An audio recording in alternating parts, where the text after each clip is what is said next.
pagi Bapak-Bapak. Selamat pagi.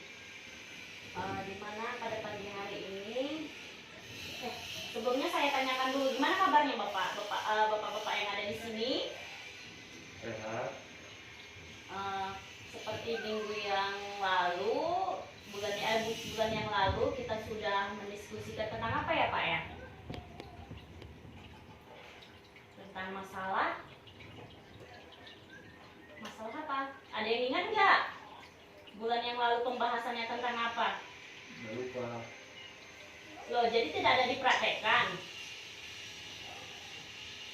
Tidak ada ya?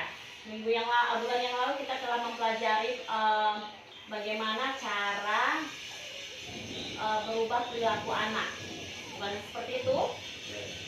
Nah, oke, terima kasih saya ucapkan dulu kepada KPM yang telah berkumpul di sini, di mana pada pagi hari ini kita melakukan pertemuan P2K2 kita. Seperti biasa, masih menggunakan protokol kesehatan.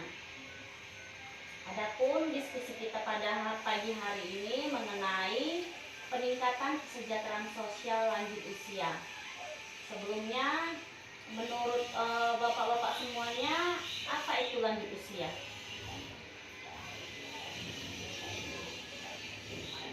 Bapak-bapak atau ibu-ibu yang berumur 60 ke atas. Bapak-bapak atau ibu-ibu yang telah berumur 60 ke atas. Kalau di PKH, lansia itu umur berapa yang dapat bantuan? 70 tahun kalau nggak salah. 70 tahun. Dengan Bapak siapa tadi ya Pak ya? Saya. Untuk semuanya yang lansia menurut Bapak Sijaya umur 60 tahun. Dan di dalam PKH itu yang mendapat bantuan sosial itu untuk lansia yaitu 70 tahun.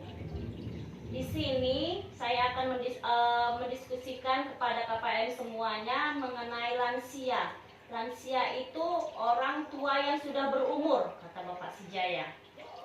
Orang tua yang sudah berumur, di mana kalau menurut yang ada di modul kita ini, lansia atau bisa dikatakan kalau menurut undang-undang seseorang yang telah mencapai usia di atas 60.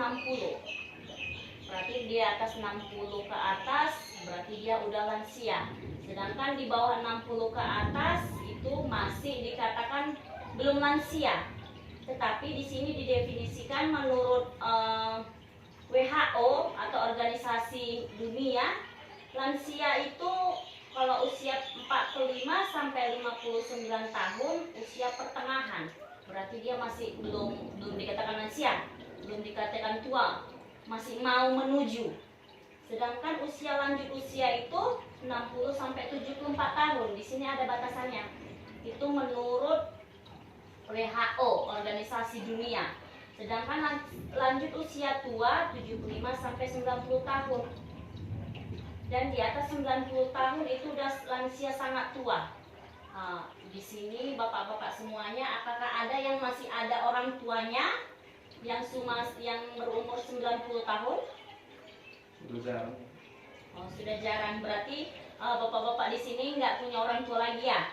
Masih punya. Masih punya. Umur berapa Pak? 64. 64 berarti lanjut usia. Dia tergolong lanjut usia ya Pak. 60 sampai 74 tahun itu lanjut usia. Di sini juga ada mengenai kondisi permasalahan lansia. Kalau kondisinya itu yang menurut fisik dan atau biologisnya, kalau di bagian organ itu seperti apa contohnya Pak? Perubahan apa yang selalu Bapak lihat kalau misalnya umur yang udah 60, 70 tahun yang berubah kali di organ tubuhnya gitu? Kulitnya. Kulitnya.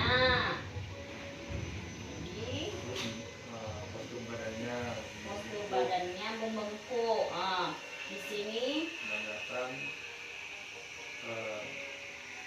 kurus, sudah mulai kurus. Postur badannya membengkuk, kebanyakan kalau udah lansia itu memutih. Oke, di sini ada kondisi permasalahan lanjut usia yang menurut fisik atau biologisnya. Di sini ada beberapa poin. Yang pertama itu perubahan suhu tubuh. Seperti Bapak bilang tadi, kulitnya kan, di sini juga perubahan suhu tubuh yang menyebabkan kulit keriput atau kering. Itu salah satu faktor yang sudah dikatakan lanjut usia, kulitnya udah jelas dikatakan keriput. Yang kedua, gangguan gerakan. Biasa kalau udah lansia itu pasti ada sakit persendiannya, yang di tulangnya lah, di bawah kakinya, bisa dikatakan asam urat atau tulang rapuh. Yang ketiga itu gangguan panca indera atau penurunan fungsi penglihatan. Biasanya kalau misalnya udah lansia itu apapun kita masak kayaknya kurang pas sama dia. Pengecapannya salah satunya, rasanya kurang, penciumannya pun kurang. Dan yang seterusnya, gigi mulai goyang. Bisa dikatakan giginya goyang dan mulai udah dikatakan ada yang udah ompong, ada yang masih goyang-goyang giginya. Mungkin nanti kita pun akan menuju seperti itu. Sampai di sini menurut kondisi dan permasalahan lansia ada yang kurang paham atau mau ditanyakan? Masih paham? Masih paham. Oke. Kalau di sini saya akan menjelaskan sedikit manfaat lansia dalam PKH, yaitu kita bisa menghadapi tingkah laku. Di dalam PKH bagaimana cara menghadapinya itu ya seperti tadi, layanan kita harus seperti namanya kalau udah lansia ya, pasti layanan kita seperti anak kecil, anak yang berusia umur 3 tahun. Harus disediain makannya, harus ditanyain, harus dibersihkan juga alas tidurnya, harus ditanyain, pokoknya komunikasi kita terhadap lansia itu harus sering mungkin, karena kita pun akan menuju ke lansia juga. Sekarang umur Bapak Jaya berapa? 32. 32, belum ya Pak, belum lansia ya. Masih usia di bawah pertengahan, usia pertengahan pun belum sampai. Di sini inti dari diskusi kita ini yaitu lansia yaitu orang tua yang berumur 60 tahun. Adapun kondisi dan permasalahan lansia yang seperti kita bilang tadi, dari fisik, perubahan suhu tubuh, gangguan gerakan, gangguan panca indera atau penglihatan yang biasanya tidak kelihatan lagi penciumannya atau pengecapannya, dan yang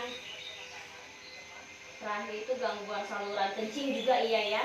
Biasanya kalau dalam lansia udah susah untuk kencing, ke kamar mandi pun susah, harus dibantu.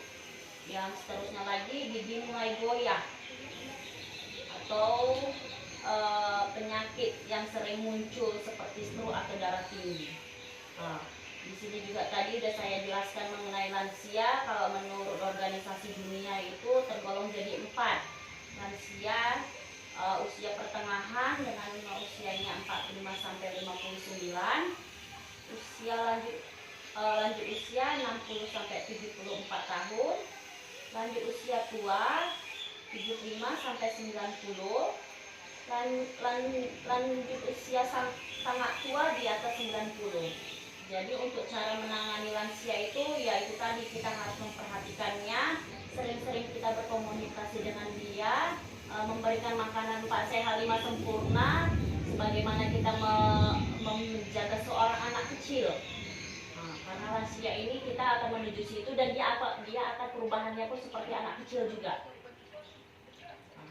Sampai di sini sudah jelas semuanya? Jelas. Oke, untuk hari ini kayaknya kita cuma sampai di sini, dan untuk seterusnya nanti bisa bapak-bapak dengan ibu di rumah diskusikan tentang lansia nanti gimana permasalahannya, gimana kondisi lansianya itu gimana, dan gimana cara penanganannya.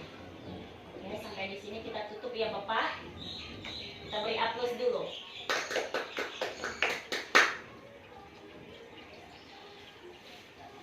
Dan udah bisa istirahat.